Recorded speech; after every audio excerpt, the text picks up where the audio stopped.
भोला भाला निश्चेष्ट नन्हा सा बालक और दूसरा वह पुरुष जो गुणातीत हो गया हो। एक बार किसी कुमारी कन्या के घर उसे वरण करने के लिए कई लोग आए हुए थे। उस दिन उसके घर के लोग कहीं बाहर गए हुए थे, इसलिए उसने स्वयं भी उनका आतिथ्य सत्कार किया।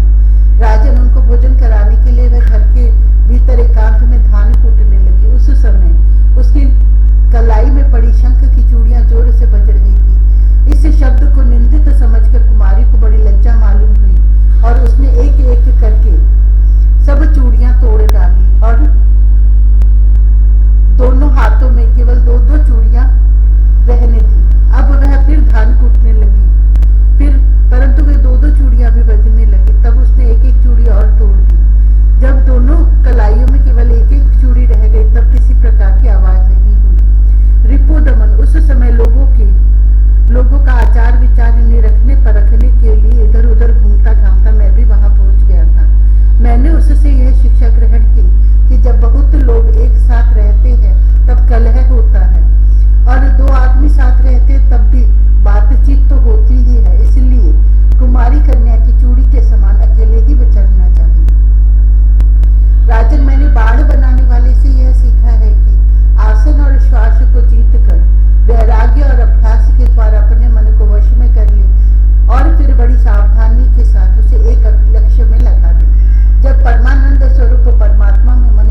शरीर का प्रिय करने के लिए ही अनेकों प्रकार की कामनाएं और कर्म करता है तथा स्त्री पुत्र, धन दौलत, हाथी घोड़े, नौकर चाकर, घर द्वार और भाई बंधुओं का विस्तार करते हुए उनके पालन पोषण में लगा रहता है। बड़ी बड़ी कठिनाइयां सहकर धन संचय करता है। आयुष्य पूरी होने पर वही शरीर स्वयं तो नष्ट होता ही है, वृक्ष के समान दूसरे शरीर के लिए बीज बोकर उसके लिए भी दुख की व्यवस्था करे जाता है। जैसे बहुत सी सौतेन अपने एक पति को अपनी अपनी ओर खींचती है, वैसे ही जीव को जीव एक और स्वादिष्ट पदार्थों की ओर खींचती है तो प्यास दूसरी ओर जल की ओर,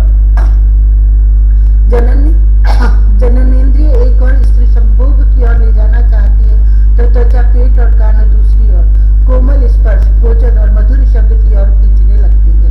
नाक कहीं सुंदर गंध सूंघने के लिए ले जाना चाहती है तो चंचल नेत्र कहीं दूसरी ओर सुंदर रूप देखने के लिए। इस प्रकार कर्मेंद्रियां और ज्ञानेंद्रियां दोनों ही इसे सताती रहती है। वैसे तो भगवान ने अपनी अचिंत्य शक्ति माया से वृक्ष, सरीसर्प, रेंगने वाले जंतु, पशु, पक्षी, डांस और मछली आदि अनेकों प्रकार की योनियां रखी, परंतु उनसे उन्हें संतोष न हुआ। तब उन्होंने मनुष्य शरीर की सृष्टि की। यह ऐसी बुद्धि से युक्त है जो ब्रह्म का साक्षात्कार कर सकती है। इसकी रचना करके वे बहुत आनंदित हुए। यद्यपि यह मनुष्य शरीर है तो अनित्य ही, मृत्यु सदा इसके पीछे लगी रहती है, परंतु इससे परम पुरुषार्थ की प्राप्ति हो सकती है। इसलिए अनेक जन्मों के बाद यह अत्यंत दुर्लभ मनुष्य शरीर पाकर बुद्धिमान पुरुष को चाहिए कि शीघ्र से शीघ्र मृत्यु के पहले ही मोक्ष प्राप्ति का एक प्रयत्न कर ले। इस जीवन का मुख्य उद्देश्य मोक्ष ही है। विषय भोग तो सभी योनियों में प्राप्त हो सकते हैं, इसलिए उनके संग्रह में यह अमूल्य जीवन नहीं खोना चाहिए। राजन, यही सब सोच विचार कर मुझे जगत से वैराग्य हो गया। मेरे हृदय में ज्ञान विज्ञान की ज्योति जगमगाती रहती है, न तो कहीं मेरी आसक्ति है और न कहीं अहंकार है। अब मैं स्वतंत्र रूप से इस पृथ्वी में विचरण करता हूँ। राजन, अकेले गुरु से ही यथेष्ट और सुदृढ़ बोध नहीं होता, उसके लिए अपनी बुद्धि से भी बहुत कुछ सोचने समझने की आवश्यकता है। देखो, ऋषियों ने एक ही अद्वितीय ब्रह्म का अनेकों प्रकार से गान किया है। यदि तुम स्वयं विचार कर निर्णय न करोगे तो ब्रह्म के वास्तविक स्वरूप को कैसे जान सकोगे। भगवान श्री कृष्ण ने कहा, प्यारे उद्धव, गंभीर बुद्धि अवधूत दत्तात्रेय ने राजा यदु को इस प्रकार उपदेश दिया। यदु ने उनकी पूजा और वंदना की।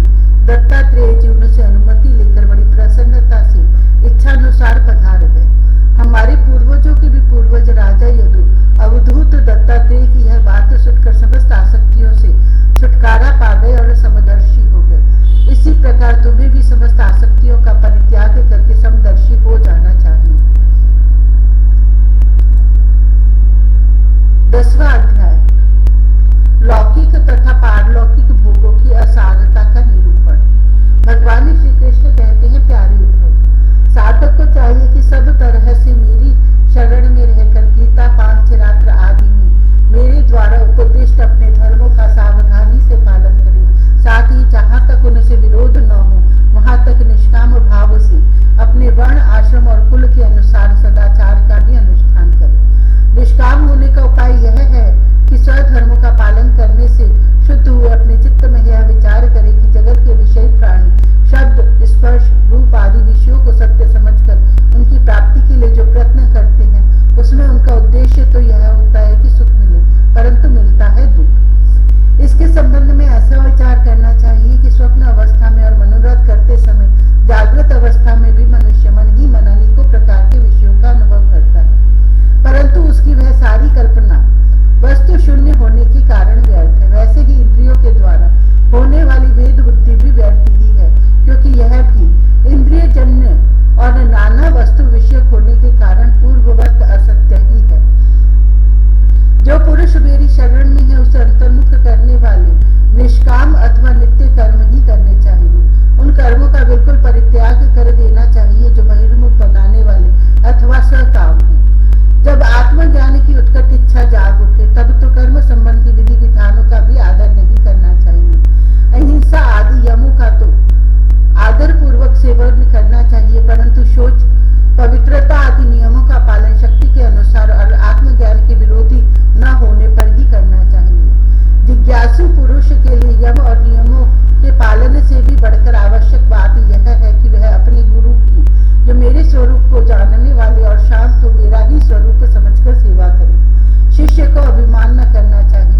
कुशल हो, उसे आलस्य छू न जाए, उसे कहीं भी ममता न हो, गुरु के चरणों में दृढ़ अनुराग हो, कोई काम हड़बड़ा कर न करे, उसे सावधानी से पूरा करे, सदा परमार्थ के संबंध में ज्ञान प्राप्त करने की इच्छा बनाए रखे, किसी के गुणों में दोष न निकाले और व्यर्थ की बात न करे। जिज्ञासु का परम धन है आत्मा, इसलिए वह स्त्री, पुत्र, घर, खेत, स्वजन और धन आदि संपूर्ण पदार्थों में एक सम आत्मा को देखे और किसी में कुछ विशेषता का आरोप करके उससे ममता न करे, उदासीन रहे। उद्धव, जैसे जलने वाली लकड़ी से उसे जलाने और प्रकाशित करने वाली आग सर्वथा अलग है, ठीक वैसे ही विचार करने पर जान पड़ता है कि पंचभूतों का बना स्थूल शरीर और मन, बुद्धि आदि 17 तत्वों का बना सूक्ष्म शरीर दोनों ही दृश्य और जड़ है तथा उनको जानने और प्रकाशित करने वाला आत्मा साक्षी एवं स्वयं प्रकाश है। शरीर अनित्य, अनेक एवं जड़ है, आत्मा नित्य, एक एवं चेतन है। इस प्रकार देह की अपेक्षा आत्मा में महान विलक्षणता है, अतएव देह से आत्मा भिन्न है। जब आग लकड़ी में प्रज्वलित होती है तब लकड़ी की उत्पत्ति, विनाश, बढ़ाई, छुटाई और अनेकता आदि सभी गुण वह स्वयं ग्रहण कर लेती है। परंतु सच पूछो तो लकड़ी के उन गुणों से आग का कोई संबंध नहीं है। वैसे ही जब आत्मा अपने को शरीर मान लेता है तब वह देह के जड़ता, अनित्यता, स्थूलता, अनेकता आदि गुणों से सर्वथा रहित होने पर भी उनसे युक्त जान पड़ता है। ईश्वर के द्वारा नियंत्रित माया के गुणों ने ही सूक्ष्म और स्थूल शरीर का निर्माण किया है। जीव को शरीर और शरीर को जीव समझ लेने के कारण ही स्थूल शरीर के जन्म, मरण और सूक्ष्म शरीर के आवागमन का आत्मा पर आरोप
जीव शरीर में अहंता ममता करके उन्हीं में लग जाता है, उसे बार बार जन्म पर जन्म और मृत्यु पर मृत्यु प्राप्त होती रहती है।